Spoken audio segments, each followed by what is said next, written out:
Tras mi accidente automovilístico que me llevó al hospital, el chat grupal de mi familia explotó con fotos del fin de semana de spa de mi hermana. Nadie apareció. Días después, aún con la bata del hospital, abrí mi teléfono con 64 llamadas perdidas y un mensaje de mi papá. Llámanos ahora. ¿Es serio? ¿Lo hice? Y luego es extraño cómo puedes sentir que tu vida se te escapa de las manos en completo silencio. Sin gritos, sin chirridos de neumáticos, solo cristales rompiéndose y las bolsas de aire golpeando mi cara. Un segundo, estaba pensando en la cena, pollo rostizado o tacos de autoservicio. Al siguiente, estaba boca abajo en mi coche, colgando del cinturón de seguridad como una marioneta, mirando a través de un parabrisas destrozado a una señal de alto que nunca vi venir. Alguien abrió la puerta y preguntó si podía oírles. Asentí. La sangre corría a mi ojo desde un corte cerca de mi sien, y recuerdo haber probado metal en el fondo de mi garganta.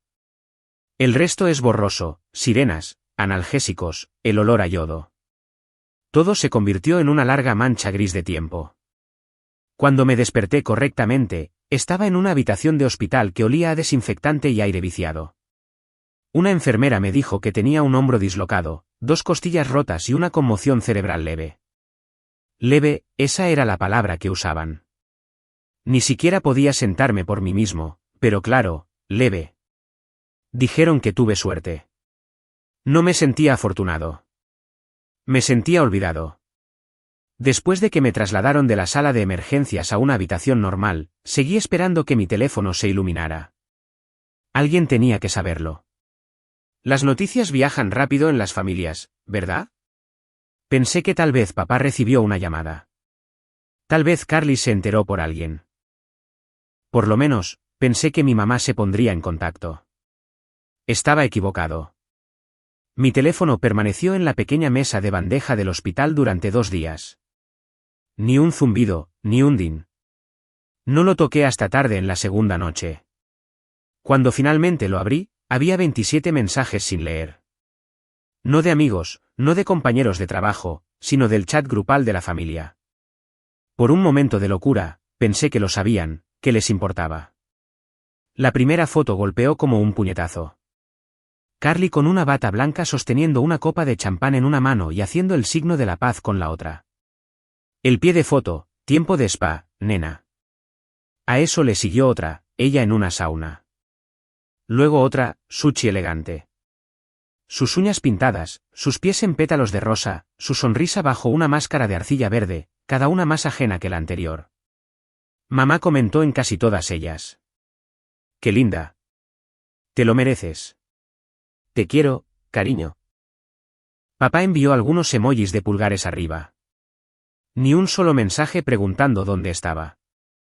Ni una sola mención del coche, el accidente, yo. Solo miré la pantalla por un segundo. Honestamente, pensé que estaba perdiendo la cabeza. ¿Les conté sobre el accidente, no? No, no lo había hecho. Estaba inconsciente cuando me trajeron. La enfermera me había preguntado si quería notificar a alguien, y yo dije que no. Creo que en el fondo quería ver si se pondrían en contacto sin que se lo pidiera. No lo hicieron. Pasaron 3 días completos. Las únicas personas que me visitaron fueron enfermeras y un fisioterapeuta que parecía tener unos 12 años. Seguía diciéndome que respirara hondo para que mis costillas no se pusieran rígidas. Hice lo que me dijo, pero cada respiración se sentía como si alguien estuviera metiendo una palanca debajo de mis costillas. Estaba allí tendido en esa picazón bata de hospital, magullado y solo, pensando en todas las veces que los había ayudado. Las llamadas nocturnas de Carly pidiendo dinero. Las facturas de la tarjeta de crédito de mamá que había pagado silenciosamente. La reparación del coche de papá que cubrí la Navidad pasada cuando dijo que el dinero estaba escaso. Cada favor, solo esta vez, nunca dudé. Yo era el confiable, el solucionador, y ahora, nada.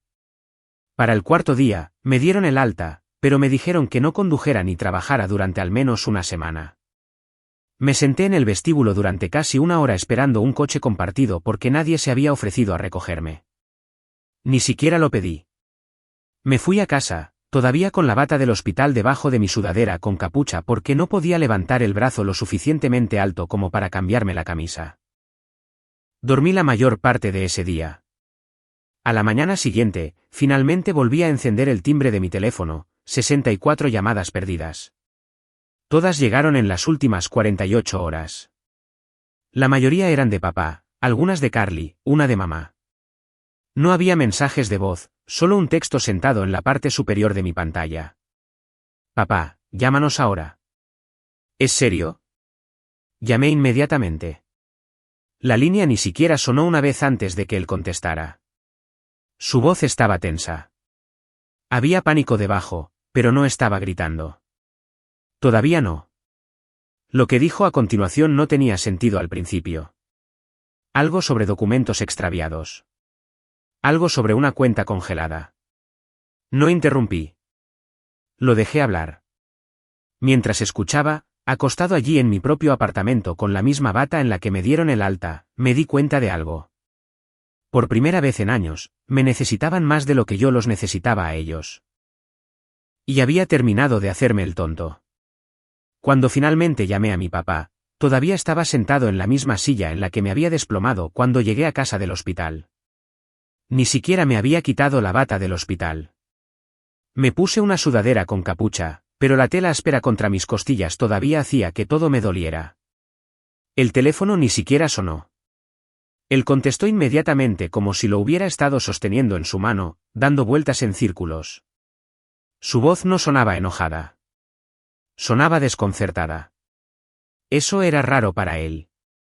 Dijo que habían estado tratando de comunicarse conmigo durante 2 días. No respondí a eso. Comenzó a explicar, o tal vez solo a divagar, algo sobre cómo el alquiler de Carly no se había pagado, cómo su tarjeta fue rechazada en un restaurante y cómo no podía acceder a su cuenta bancaria. Al principio, pensé que tal vez la habían hackeado, pero luego lo dijo. Su tarjeta de respaldo también estaba congelada. La que estaba a mi nombre. Siguió hablando. Mamá había intentado transferir dinero para las facturas y rebotó. Su tarjeta de crédito, también secundaria en una de las mías, dejó de funcionar a mitad de la compra. Pensó que era un fallo hasta que el banco detectó actividad sospechosa. Luego falló el pago automático de su factura de teléfono. Ahí fue cuando comenzó el pánico.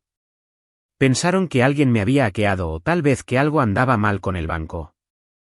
Ni siquiera consideraron la posibilidad de que yo lo hubiera hecho. Papá preguntó, casi con cautela, si sabía lo que estaba pasando. No dije nada de inmediato. Solo dejé que el silencio hiciera lo que tenía que hacer. Luego dije con calma que había congelado todo. Cancelé las tarjetas secundarias, cerré la cuenta de respaldo que Carly usaba, bloqueé las transferencias salientes, todo. Sonaba genuinamente sorprendido, como si hubiera arrojado un ladrillo a través de la ventana de su sala de estar. Preguntó por qué, así que se lo conté. Le dije que tuve un accidente automovilístico hace 4 días, volteé el coche, costillas rotas, hombro dislocado, conmoción cerebral. Le dije que pasé 3 noches en el hospital y que salí solo porque nadie en la familia siquiera sabía que estaba desaparecido. Y luego le dije lo que realmente me empujó al límite, las fotos del spa. El chat grupal iluminándose como un árbol de Navidad con champán y sushi y piedras calientes y baños de pies mientras yo estaba conectado a un suero intravenoso. Le dije que vi todo eso. Y ni uno de ellos, ni mamá, ni Carly, ni siquiera él, me había enviado un mensaje preguntando dónde estaba o por qué no había respondido. No necesitaba un desfile. Solo necesitaba que a alguien le importara. Intentó recuperarse. Dijo que no lo sabían, que si lo hubieran sabido, por supuesto, habrían venido. Le pregunté por qué no se preguntaron por qué me quedé en silencio. ¿Por qué nadie pensó en preguntar? Le dije directamente, no se dieron cuenta porque no les importaba. No realmente. Ahí fue cuando entró en modo de defensa. Dijo que Carly estaba lidiando con mucho últimamente. Que mamá tenía sus propios problemas, que el fin de semana de spa se suponía que ayudaría a Carly con su ansiedad. Incluso dijo que tal vez debería haber contactado. Eso fue todo. Le dije que había terminado de ser el que siempre contactaba. Había terminado de ser la red de seguridad de la familia.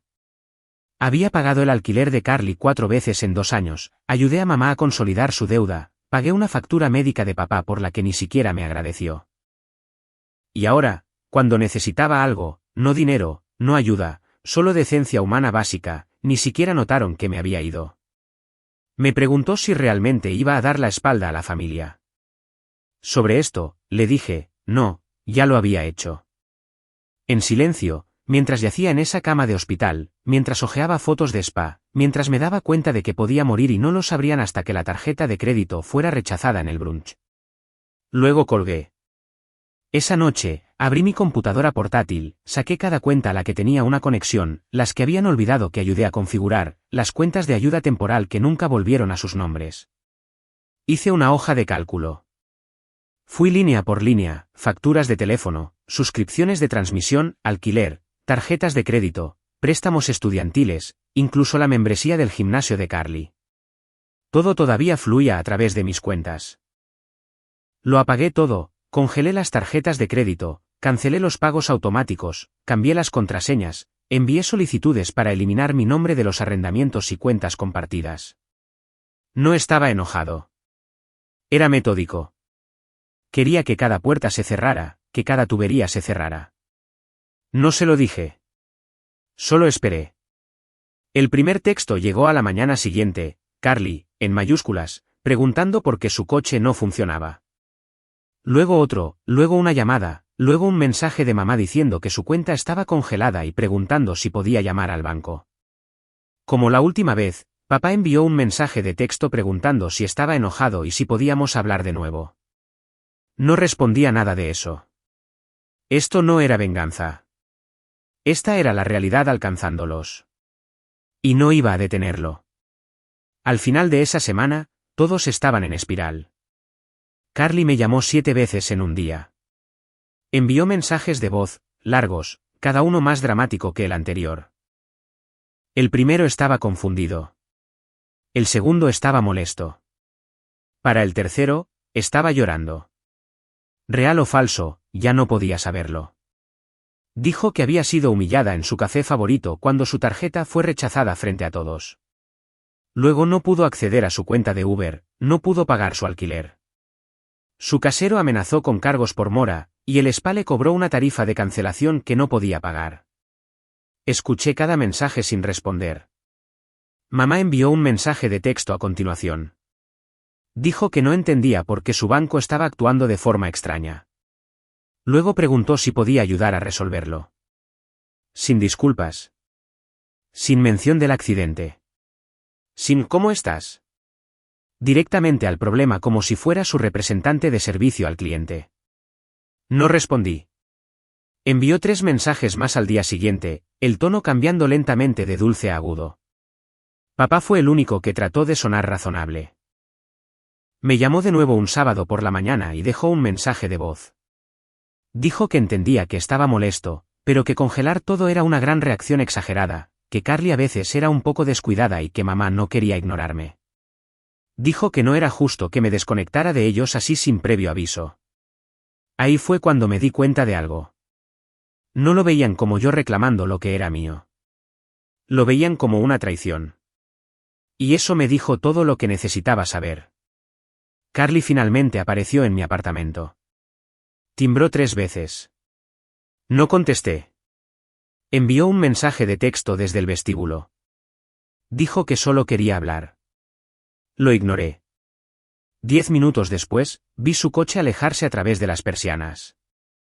No hubo ningún mensaje después de eso. Quería acceso, no cierre. Quería que su vida se descongelara, no la verdad. El lunes siguiente, recibí una llamada del banco. Aparentemente, Carly intentó autorizar una transacción utilizando la información de mi antigua tarjeta conjunta, la que ya había desactivado. La señalaron y me preguntaron si quería denunciarla como intento de fraude. No lo hice. Solo les dije que mantuvieran la congelación en su lugar y que monitorearan cualquier otro intento de acceso. Estuvo tranquilo durante unos días después de eso. Demasiado tranquilo. Luego vino el mensaje grupal. Mamá, ¿podemos ser adultos y hablar de esto, por favor? Sin mención de lo que hicieron. Sin reconocimiento del hospital. Sin reconocimiento de cuantos se apoyaron en mí. Solo un viaje de culpa de sonido educado con un lazo en la parte superior. No respondí. 2 horas después, papá volvió a llamar. Esta vez contesté. No gritó. Era cuidadoso como si estuviera caminando sobre hielo. Dijo que todos estaban pasando por un momento difícil, que Carly había estado bajo presión y que mamá estaba distraída. Dijo que yo siempre había sido el fuerte de la familia, que me necesitaban para salir adelante de nuevo. Esa palabra de nuevo, necesitaban. Lo dejé hablar durante 5 minutos completos. Creo que pensó que me estaba suavizando. Entonces le hice una pregunta. ¿Cuándo alguno de ustedes hizo algo por mí por última vez? Hubo una pausa, una larga. Luego dijo, así no funcionan las familias. Exactamente. Ese fue el momento en que decidí que esto no era una fase. Esto era permanente. Habían tomado mi silencio por consentimiento durante demasiado tiempo. Habían confundido mi generosidad con obligación. Pensaron que la sangre significaba propiedad. Ya no. No levanté la voz. No amenacé. Solo le dije que el apoyo había terminado. Pagaré mis propias facturas, manejaré mi propia vida. Pueden hacer lo mismo. Intentó protestar, pero terminé la llamada antes de que pudiera terminar. No era ira. Era claridad. Y ya podía ver el colapso comenzando. 3 días después de que lo corté todo, el servicio telefónico de Carly también se cortó. No lo supe al principio. Lo que me alertó fue el silencio en su Instagram. Ni siquiera una historia. Esa chica solía publicar cuando estornudaba. Revisé por curiosidad. Su página todavía estaba allí, pero todo estaba borrado. Sin publicaciones, sin foto de perfil. Luego, 1 hora más tarde, desapareció por completo, eliminada. Esa fue mi primera confirmación real de que su perfecto y pequeño mundo de spa se estaba resquebrajando. Mamá, mientras tanto, estaba haciendo lo que siempre hacía, fingiendo. Comenzó a enviar mensajes en el chat grupal de nuevo como si nada hubiera pasado. Un artículo lindo sobre sopas de otoño. ¿Quién recuerda esta canción? Envió una selfie con una vela de calabaza en el fondo, con el título, poniéndome acogedora. Nadie respondió. Ni siquiera papá. Luego apareció una carta en mi apartamento. No un texto, no un correo electrónico. Una carta real en la precisa cursiva de mi madre. El sobre era grueso. Siempre tuvo un don para el dramatismo. Dentro había una nota manuscrita de 3 páginas sobre cómo las cosas se habían puesto tensas y cómo esperaba que pudiéramos volver a ser una familia de nuevo. Dijo que estaba orgullosa de mí, que siempre había sido responsable, el pegamento. Que ella y Carly estaban pasando por algo complicado y necesitaban ayuda, un préstamo temporal, solo hasta que la situación de Carly se resolviera. No hubo mención del accidente, ni disculpas, solo un discurso. Incluso adjuntó documentación, una captura de pantalla de la cuenta bancaria de Carly, saldo negativo, sobregirada $4.108,72, un extracto de tarjeta de crédito impreso con casi $3.000 en compras de diseñador, pagos de coche y una membresía de spa que aparentemente olvidó cancelar. Y en la parte inferior de la pila, un contrato. Juro por Dios, redactaron un acuerdo de préstamo, escrito con términos de interés, un calendario de pagos, lugares para que Carly y yo firmáramos, un espacio para la firma de un testigo, el tipo de cosas que la gente usa para protegerse en la corte de extraños. Y me lo enviaron a mí, el tipo que pagó su alquiler 6 veces en silencio. Me senté con esa carta durante mucho tiempo. No solo era insultante, era perturbador, como si se hubieran separado completamente de la realidad. No respondí. Esa misma noche, escuché que llamaban a mi puerta. No un timbre, una llamada real. Eran las 9:30 de la noche, y nadie llama a mi puerta tan tarde. Miré por la mirilla. Era Josh, el ex de Carly. No lo había visto desde que rompieron hace 2 años. Abrí la puerta, y se veía incómodo, como si ya se arrepintiera de estar allí. Dijo que Carly le dio mi dirección, que le dijo que estaba pasando por algo y que necesitaba su ayuda. Dijo que pintó esta imagen donde había perdido la cabeza, corté a todos de la nada y la dejé varada. Le pregunté directamente, ¿se estaba quedando con él? Él negó con la cabeza. Dijo que ella preguntó, pero él no era tonto. Luego dijo algo que no esperaba.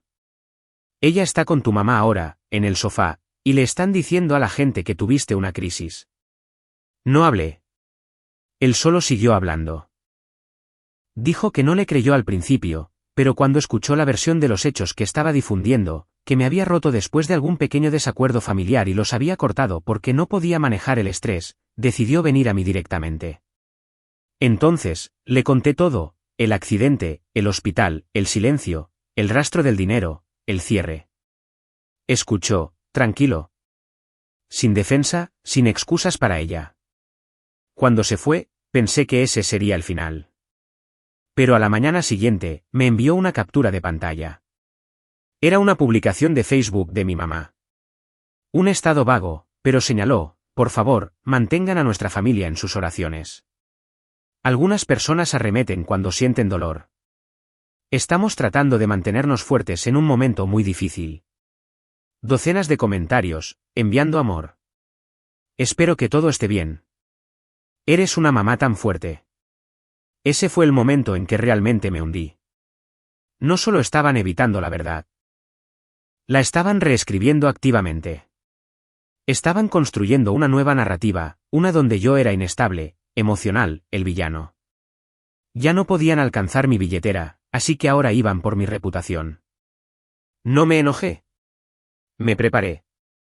Saqué mi teléfono, abrí la carpeta que había creado después del accidente y agregué más capturas de pantalla, el chat grupal durante mi estancia en el hospital, las llamadas perdidas, la carta, el documento del préstamo, los cargos del spa, incluso la publicación de Facebook.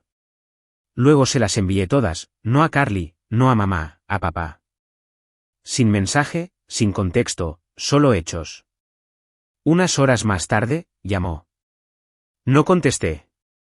Luego envió un mensaje de texto. No lo sabía.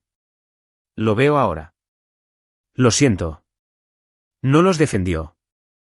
Y ese fue el momento en que me di cuenta de que el castillo de naipes ya se estaba derrumbando. Solo le di un último empujón. Después de que papá envió ese mensaje de texto, se quedó en silencio. Sin seguimiento, sin llamada telefónica, sin viaje de culpa emocional, nada. Solo esas 6 palabras. No lo sabía. Lo veo ahora. Lo siento. No respondí. Quería creer que significaba algo, que tal vez por una vez alguien en esa familia vio lo que realmente había estado sosteniendo durante todos estos años. Pero no iba a morder el anzuelo. Había visto demasiadas disculpas falsas, demasiadas promesas a medias que siempre terminaban de la misma manera, ellos necesitando algo de nuevo. Lo que no esperaba era lo que vendría después. 2 días después, recibí un correo electrónico del propietario de Carly. Era una notificación. Aparentemente, mi correo electrónico todavía estaba listado como su contacto de emergencia. El mensaje fue contundente, alquiler impago, sin comunicación y un aviso de desalojo pendiente. Se había saltado el último pago y los cargos por mora se estaban acumulando. Intentaron llamar. Sin respuesta. Le estaban dando 5 días más antes de presentar la solicitud. Miré la pantalla y pensé en todas las veces que había transferido dinero a esa misma oficina, en silencio, automáticamente. Ni siquiera me agradeció la mitad de las veces. Una vez me envió un mensaje, hizo controles de té y no me habló durante semanas. Ahora, se había quedado sin líneas de vida. Más tarde esa noche, Josh me envió un mensaje de texto de nuevo. Había ido a casa de mamá. Algo sobre recoger algunas de sus cosas que Carly todavía tenía. Dijo que se veía mal, con los ojos hinchados, caminando como si no hubiera dormido. Trató de que me hablara de nuevo, dijo que no podía creer que le haría esto a ella. Él no mordió el anzuelo. Luego me dijo algo inesperado, mamá y Carly habían tenido una pelea a gritos. Carly la culpó por no arreglar las cosas, y mamá respondió que no estaba hecha de dinero. Josh dijo que se puso mal, como los vecinos llamaron a la policía mal. Carly tomó el coche de mamá sin permiso a la mañana siguiente, la dejó varada. Esa fue la primera grieta real en la armadura, Carly volviéndose contra la única persona que aún la defendía. Y me di cuenta de algo. No solo estaban en pánico porque el dinero se había ido. Estaban en pánico porque su estructura, toda su dinámica, se construyó alrededor de mí cargando silenciosamente con el peso. Y cuando me retiré, no se trataba solo de facturas. Se trataba de identidad. Sin que yo financiara la ilusión, no tenían nada sólido debajo. Pensé que esa sería la gota que derramaría el vaso. Pero me equivoqué. La gota que colmó el vaso llegó 3 días después. Llegué a casa y encontré un sobremetido debajo de mi puerta. Sin sello, sin nombre, solo un papel doblado dentro. Lo abrí. Era una sola hoja, una captura de pantalla impresa. Una confirmación de transferencia bancaria de una de las antiguas cuentas de Venmo de Carly a las que olvidé que tenía acceso. Mostraba un intento de enviar $900 desde una de mis cuentas bancarias de respaldo, una que no había tocado en más de un año. Trató de sacarlo en silencio. Lo que no sabía era que ya había bloqueado esa cuenta días antes. La transferencia falló, pero aún así lo intentó. Buscó. Recordó esa cuenta y trató de golpearla por última vez. Eso fue todo. No más término medio. No más esperanza de reparación. Fui a la policía a la mañana siguiente. No presenté cargos completos, todavía no. Pero presenté una alerta de fraude e hice que se documentara el intento por si acaso. El banco señaló su nombre, su dirección IP, su dispositivo. Si alguna vez lo intentaba de nuevo, sería automático. No se lo dije. No se lo dije a nadie. Solo lo dejé sentado allí esperando como un cable trampa. Y luego los bloqueé a todos, teléfono, correo electrónico, redes sociales, chat grupal. Incluso bloqueé cuentas de las que no sabían nada solo para estar seguro. Cerré todas las puertas abiertas. Las consecuencias siguieron desarrollándose por sí solas. Carly perdió su apartamento. Los servicios públicos de mamá fueron cortados por falta de pago. Su círculo social también comenzó a reducirse, probablemente cansado del drama. Papá se quedó en silencio.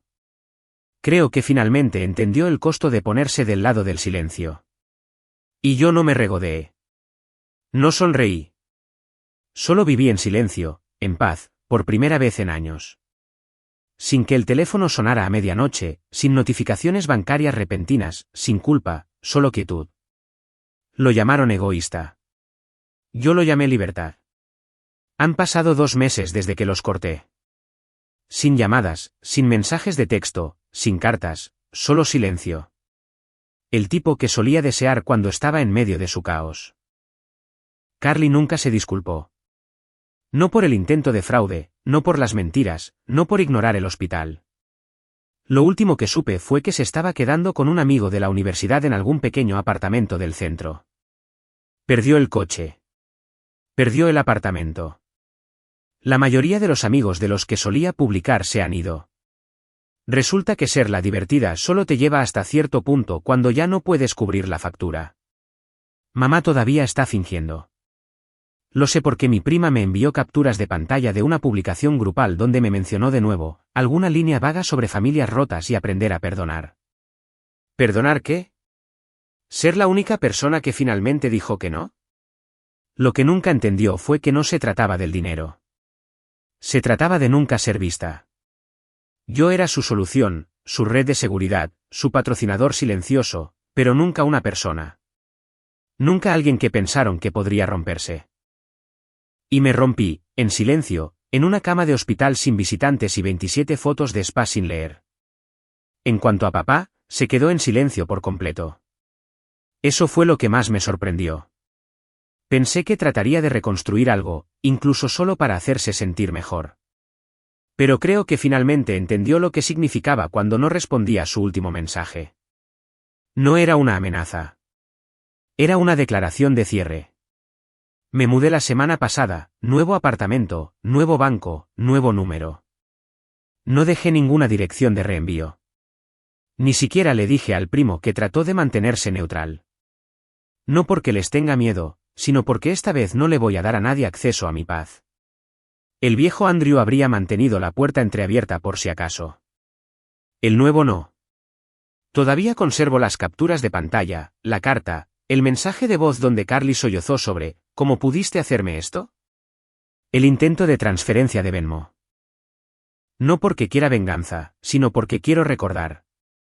Porque esto es lo que nadie te dice, a veces cortar con tu familia no se siente como una postura heroica. Se siente como dolor, como llorar por algo que nunca existió de la manera que esperabas. Pero cada día ese dolor se vuelve un poco más silencioso. Cada día mi teléfono permanece en silencio. Y ese silencio se siente un poco más como seguridad. Pasan años pensando que siempre estaría allí, que podrían quemar el puente y yo seguiría construyendo otro. Pero finalmente aprendieron lo que sucede cuando el constructor de puentes se aleja y se lleva cada tabla con él. Y yo también aprendí algo, que la familia no es quien comparte tu nombre. Es quien aparece cuando tu mundo se rompe, no cuando el suyo lo hace. Y que nadie, ni siquiera la sangre, tiene derecho permanente a tu bondad si la tratan como una moneda para gastar. Esto no fue venganza. Fue supervivencia. Y por primera vez en mi vida, finalmente estoy viviendo.